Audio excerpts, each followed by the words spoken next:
नमस्कार दोस्तों, मेरा नाम डॉक्टर ललित गर्ग है और मैं एक इंटरवेंशन रेडियोलॉजिस्ट हूँ। तो दोस्तों आज हम बात करेंगे पुरुषों में होने वाली एक बहुत कॉमन समस्या वेरिकोसील के बारे में। अब आपका मन कर रहा होगा कि मैं वीडियो को स्किप कर दूं, पर दोस्तों कि नॉन सर्जिकल ट्रीटमेंट कैसे हो सकता है। पर नहीं, स्किप मत करिए और वीडियो को लास्ट तक देखिए। हम आपको बताएंगे कि कैसे वेरिकोसील को बिना सर्जरी के ठीक किया जा सकता है। तो वेरिकोसील है क्या? देखिए, वेरिकोसील पुरुषों में होने वाली एक बहुत कॉमन समस्या है जिसके अंदर जो टेस्टिस होते हैं या जो स्क्रोटम होता है, अंडकोश होता है, उसके आसपास की जो नसें होती हैं वो फूल जाती हैं। वो फूल इसलिए जाती हैं क्योंकि उन नसों से जो खून ऊपर जाता है उनके वॉल्व खराब हो जाते हैं, इसलिए ब्लड रिवर्स डायरेक्शन में आके उन नसों में फुलावट आने लग जाती है। अब ये पता कैसे लगता है? तो नसें फूली हुई आपको विजुअली दिख सकती हैं या सोनोग्राफी या डॉपलर की मदद से इसका पता लगाया जा सकता है और इसकी ग्रेडिंग की जा सकती है कि यह किस ग्रेड का वेरिकोसील है।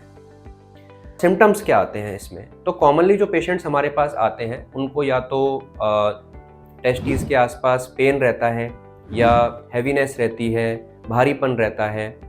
और कुछ पेशेंट्स हमारे पास आते हैं इनफर्टिलिटी के साथ में, जो मैरिड होते हैं और जिनका स्पर्म काउंट कम हो जाता है वेरिकोसील की वजह से।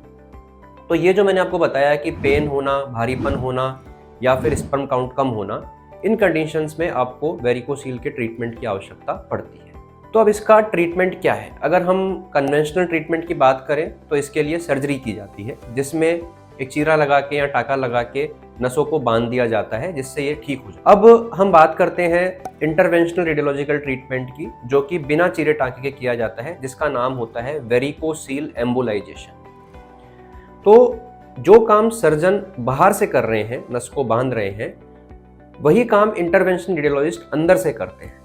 तो इसमें हम क्या करते हैं कि एंजियोग्राफी की मदद से पैर की नस से एक तार डाल के जो नस सप्लाई कर रही है टेस्टिस को या स्क्रोटम को, उस नस के अंदर हम कुछ मटेरियल जैसे कि कॉइल्स या ग्लू या फोम स्क्लेरोसेंट डाल के उस नस को बंद कर देते हैं।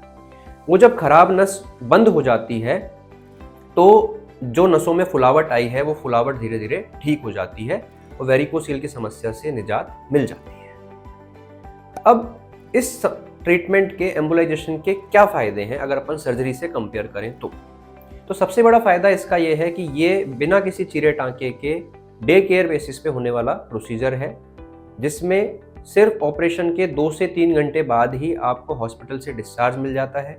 किसी तरह का चीरा टांका नहीं आता, किसी भी तरह के दोबारा होने की संभावना नहीं होती है या ना के बराबर होती है, और इसके जो रिजल्ट्स हैं वो एज गुड एज सर्जरी या I can say better than surgery है। और इसमें जो रूटीन एक्टिविटी है वो सेम डे से या नेक्स्ट डे से स्टार्ट की जा सकती है। किसी भी तरह के लंबे हॉस्पिटल स्टे की जरूरत नहीं होती। तो अगर आपको इस तरह के कोई सिम्टम्स हैं तो आप आइए, आप चेक कराइए और उसके लिए हम आपको फर्दर ट्रीटमेंट के लिए गाइड कर सकते हैं। आप हमारे YouTube चैनल को सब्सक्राइब करिए, हम आगे वेरिकोसील के ऊपर और भी वीडियोस डालेंगे। और अगर आपको कोई समस्या है या कोई क्वेरी है तो आप कमेंट बॉक्स पे कमेंट कर सकते हैं, मैं उसका रिप्लाई करूँ। स्वस्थ रहिए, खुश रहिए, धन्यवाद।